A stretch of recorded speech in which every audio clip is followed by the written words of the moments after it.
Si les diamants sont les meilleurs amis des filles, alors comment appellerais-tu une perle maudite qui détruit les mariages? Leur pire ennemi? Eh bien, si c'est le cas, alors une perle en particulier a réussi à se faire beaucoup d'ennemis pendant des siècles et à ruiner la vie amoureuse de ses propriétaires.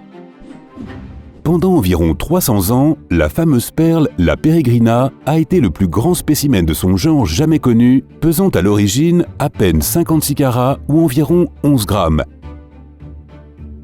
C'est aussi l'une des perles en forme de poire les plus parfaites connues à ce jour. Mais il aurait peut-être été préférable que ce trésor merveilleusement symétrique ne soit jamais découvert du tout.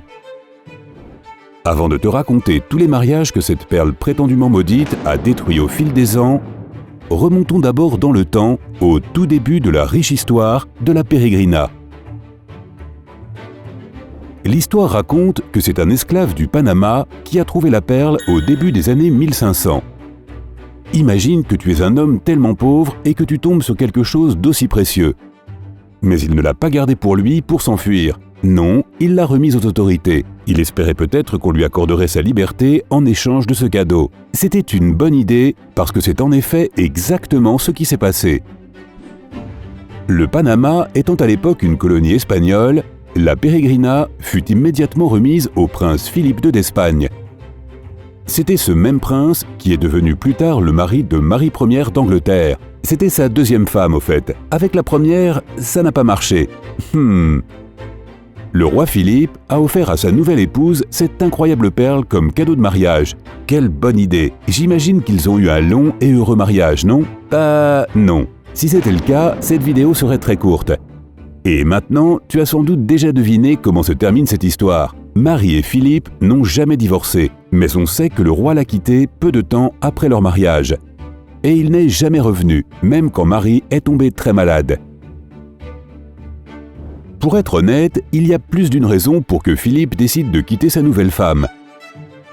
Eh bien, il faut d'abord dire qu'apparemment, il ne trouvait pas Marie aussi attirante qu'elle l'était sur les portraits d'elle qu'on lui avait montrés. Bien que la reine, elle, soit tombée amoureuse du roi après avoir vu un tableau de son Altesse, les sentiments n'étaient pas réciproques. Elle était amoureuse de lui, mais lui n'avait accepté le mariage qu'à des fins stratégiques. C'était un phénomène courant dans les monarchies mondiales de l'époque. Quoi qu'il en soit, une fois qu'il a obtenu son nouveau titre de roi d'Espagne et d'Angleterre, grâce à ses noces, eh bien, il a carrément pris la poudre d'escampette. Oh oui, et il y a encore un petit détail qui aurait pu jouer un rôle dans cette séparation. Tu vois, Marie était, comment dire, différente. Connue sous le nom de Bloody Mary, Marie la sanglante. Disons simplement que cette reine impitoyable avait le goût de se débarrasser des gens qu'elle n'aimait pas beaucoup. C'est peut-être pour ça que Philippe est parti, ou c'est peut-être à cause de ce surnom, ou parce que Marie n'était pas si jolie, ou parce qu'il lui manquait encore des victimes, ou c'est peut-être à cause de la perle maudite. Pourtant, Marie chérissait son cadeau et adorait le porter comme un pendentif. Il y a même des peintures d'elle avec le trésor en forme de poire accroché autour de son cou. Mais après sa mort, en 1558, la perle a été rendue à Philippe. On dirait une histoire sortie d'un mauvais feuilleton, mais le roi d'Espagne a essayé de donner la Peregrina à la demi-sœur et successeur de Marie, Élisabeth Ier, pour la demander en mariage. Mais si tu connais un tant soit peu le caractère de cette chère reine Élisabeth, tu devineras qu'elle l'a immédiatement rejetée, et tout autre homme qui a essayé ensuite d'ailleurs. Ainsi, Philippe a gardé sa grosse perle brillante et elle est restée avec la couronne espagnole pendant les 250 années suivantes. Il s'est marié une troisième et quatrième fois, ce qui sert à démontrer la malchance en amour qui accompagnait ce trésor. Allons vite jusqu'à l'époque de son petit-fils, Philippe IV, qui offrit la Peregrina à sa seconde femme, Mariana. Après sa mort en 1696, on entendit peu parler de la perle pendant 100 ans, jusqu'à ce qu'elle réapparaisse dans l'histoire avec Joseph Bonaparte. Tu reconnais peut-être ce célèbre nom de famille. Eh bien, après que Napoléon Bonaparte se soit déclaré empereur de France, il a fait de son frère aîné, Joseph, le roi d'Espagne, ce qui signifie que son épouse, Julie Clary, est devenue reine. Elle a été la seconde femme assez chanceuse pour recevoir la perle en cadeau de son mari. Mais ces deux-là ne formaient pas non plus un couple de rêve, vois-tu. Julie a préféré vivre avec sa famille au château plutôt qu'avec son mari. ce qui lui a valu le surnom de « reine absente ». Comme pour Marie et Philippe, la malédiction n'a pas affecté ces deux-là jusqu'à les conduire au divorce, mais ils ont pour le moins mené des vies totalement séparées. Dans son testament, Joseph a laissé la Pérégrina à son neveu Napoléon III. C'est aussi à cette époque que la perle a reçu son célèbre nom qui se traduit par « la vagabonde », la Pérégrina. Et ce n'est pas étonnant, vu le nombre de mains par lesquelles elle était déjà passée à ce moment-là. Malheureusement, mais sans surprise, le mariage de Napoléon III avec son épouse Eugénie de Montijo n'a pas été heureux non plus. De Napoléon, elle a été vendue à un duc anglais du nom de James Hamilton en 1848. Il avait acheté la perle pour sa femme Louisa.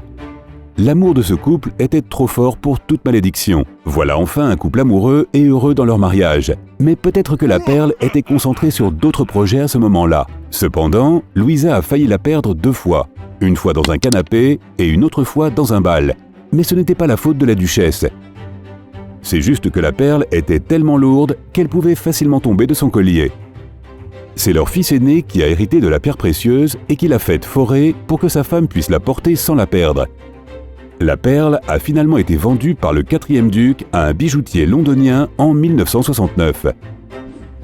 Le bijoutier l'a mise aux enchères et elle a été achetée par l'acteur Richard Burton pour la somme incroyable à l'époque de 37 000 $.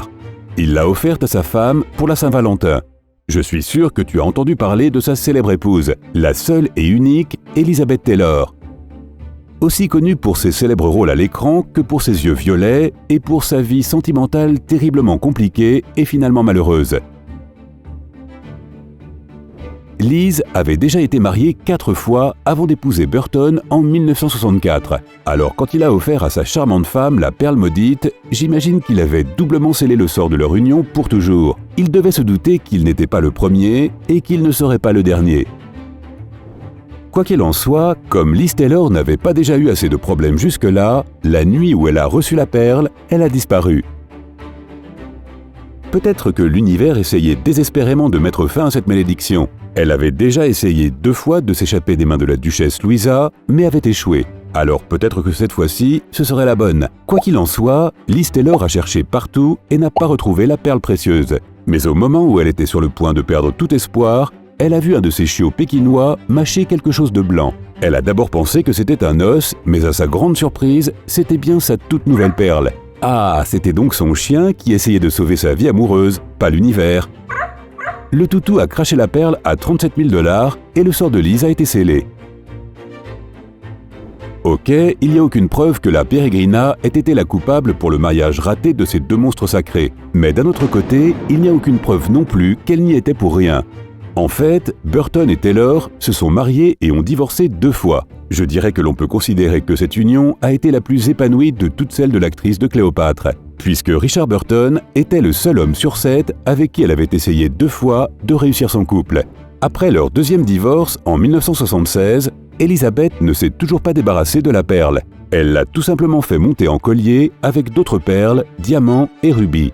Elle s'est ensuite remariée 1 fois et encore 1 fois. Mais après son divorce, en 1996, avec son mari numéro 7, Liz Taylor a décidé de jeter l'éponge pour de bon.